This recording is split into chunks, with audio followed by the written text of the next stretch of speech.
ขัดขีอาชีพเต้นกินลำกินแม่ยุตินเพิ่นบอกเห็นดีเพิ่นบ่เมตตาคนเพชรนาใส่วงดนตรีถ้าเขาขาดลงทันทีหอบใจนี้บอกกล้าประเสริญ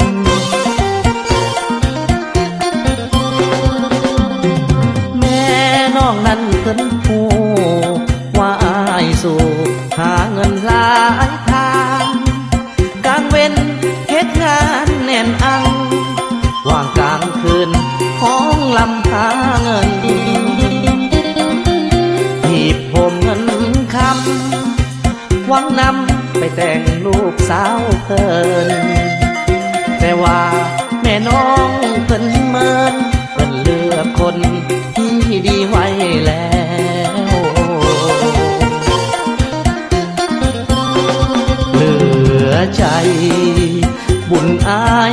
บ่สมอานงอาชีพอายบ่มั่นคงขึ้นลงคงบ่พอแจวแม่น้องเพิ่นสั่งคนซื้อทอสากแต่ห่างทอแมว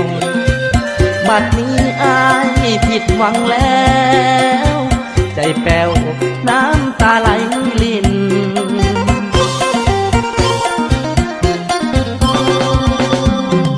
หา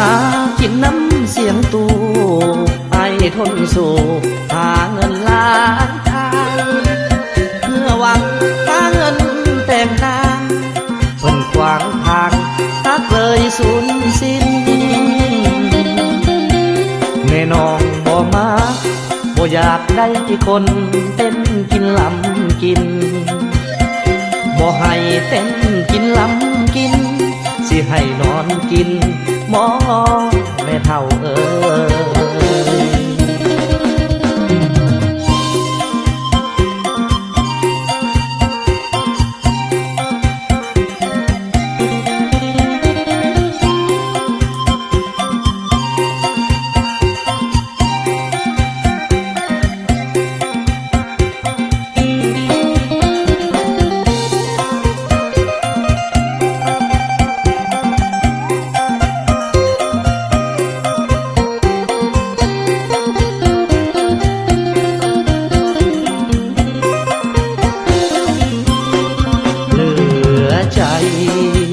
บุญอาย